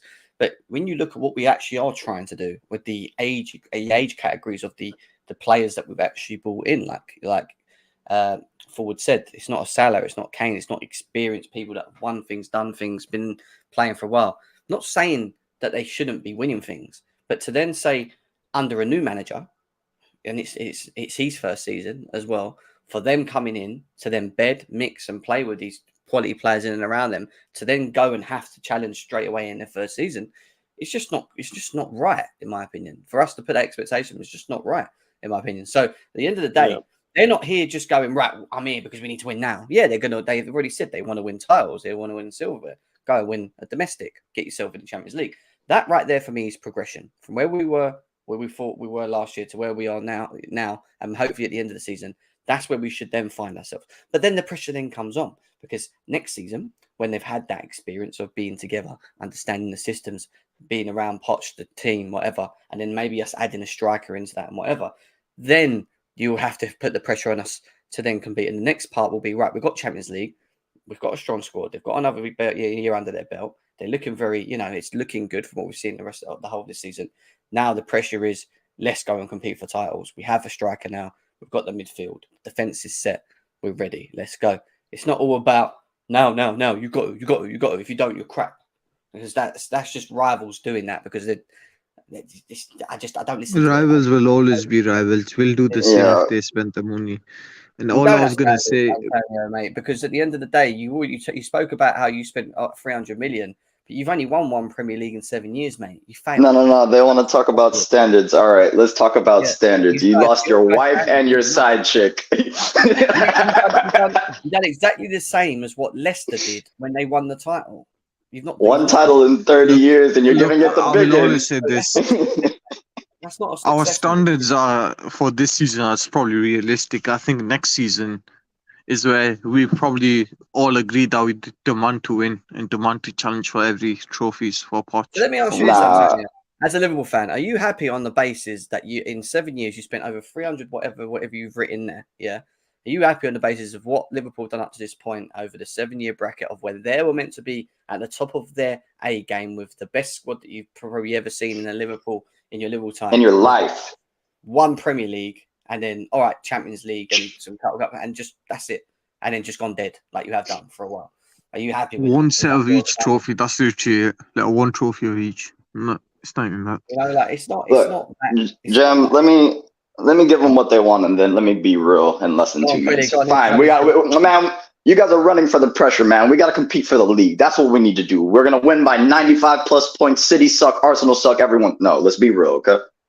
At some point in time, we need to be seriously realistic. Yes, we have spent a shit ton of money in a very little bit of time, but it's like you're only saying these things because your clubs didn't do it. Because had your clubs done it, you guys wouldn't be having the same expectations for your own club. The only reason Liverpool fans talk the way they talk is because they're Liverpool in name, not by what's going on in present. The reality is you guys have competed against Pep in the last 10 years. You've walked away with 2 of the big boy trophies while he's cleaned everything up. And if you want to compare to Chelsea, since you like, don't bring City in it, bring Chelsea in it. We have the same amount of Champion Leagues as your all-time GOAT manager Klopp in the same amount of time. So why are you talking this wax? What have you guys done for me to sit here and give you any type of decent respect? The only respect I give you is you took a Premier League trophy off of Pep. That's the only respect I give you. What else do you have? You're Liverpool in name by heritage. I don't even want to talk about you guys anymore, so wasting my breath. Getting on back to Chelsea. Yeah. Chelsea here expectations.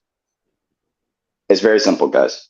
70 plus points and a trophy. There's no need to, make it all big, anything like that. We need to show progress. The same way we watched that Liverpool game, the first half was atrocious, right? We all got scared. Let's not lie. That first half had everyone literally freaking out. The second half happened and we saw it. Progress, right? Even if it was game 1, no one can deny it. Progress. We need to see a full season of progress. Last season, we were absolutely abhorred. I need to see a 20, 25 point jump. It's that simple. Based on the money spent, that is a realistic expectation. Now, if anyone's saying we need to win the league, win both the domestic cups, stop that. You're chatting wax. Once again, if we get City in either of these cups, who's the favorites? Who were the favorites last year when they knocked us out of both cups? Stop that. Like, let's just be realistic. Once again, 70 plus points and essentially a final. Compete for one of the domestic trophies, barring if you get City. I think that's fair expectations. I think next year, if these expectations are met, we need to challenge for the league. Yeah, I don't think that's any Chelsea fans. It's time to wake up, Habibis. It's been 2017 since I've heard Chelsea fans talk the way they're supposed to talk, yeah? Do not forget who you are. Do not run from the pressure. This is Chelsea Football Club. We eat pressure. Dead ass, literally. Oh yeah, forget that, Kali. We used to give pressure to the manager and players. Forget pressure. We still are on paper in the last, and this is part of the reason why Caicedo and Lavia chose Chelsea. And I don't care what anyone says. Yep, speak on it. Remember seeing Chelsea being successful. The Makalelis, the Kantes. That is their generation. They're young kids. They don't think about Ian Rush in the 1992s, or whatever the fuck it was. No one cares. Kenny Dalglish and all that. They don't. Kenny Dalglish. Graham Souness and that. They don't. Kenny Dalglish. Ian Rush. Yo, you think Caicedo cares about Ian Rush? Get the fuck out of here. And when you look at it, what Chelsea have won in the last 20, 30 year bracket compared to these lot, because they're in the chat talking waffle, we've won what? We've won 5 Premier Leagues. They've won 1. We've matched them in Champions Leagues, and what? How many? And we've smashed them on any other domestic trophy anyway. Wait, Jem. This is gonna be my point. Liverpool fans complain about Chelsea spending money, but in the 70s and 80s, you were literally the highest spending club in the world. All of you are hypocrites. Please shut up. Anyway, I do need to finish off. Brother, we won 6 Champions. Yeah, whatever. But anyway, Ads, what are you saying? Anything you want to say? But I mean, like, this guy's saying we won 6 Champions Leagues. You are alive for how many of those? No, man. Wait. I repeat myself. You remember one in 2005? This guy talking in the chat? Probably No. Listen, once again, most of your Champion Leagues came when you were the highest spenders in the world. I'm not hearing this bullshit. This is meant to be your all-time greatest era of Liverpool football. What are you not getting in your head? You've won 1 Premier League in 7 years. That is disgustingly bad. You can't even compare Mourinho to Klopp, man. Period. You couldn't even celebrate your trophy because it was COVID. Does it even count? Like, let's be serious. Like, I have that. But listen, Jem, listen. They like to talk about how there's this big club, that this heritage club. Cool. You're back in the Europa League now. Please win that, because last time you were in it, you lost in the final. Again, Chelsea, we don't celebrate Europa League really like that. But whenever we've dropped down to that level, we've shown we are levels, and we won it twice. Liverpool, you lost your last one in that final against, who was it, Sevilla? Please win this one this season, please. If you're really that big don't club, forget. heritage, win it. Simple as that. They're They got gonna, heritage. they're We gonna. got heritage, man. We proved it. Like, what's happened the last blimmin'? They won't be able to win it. What DM have they got?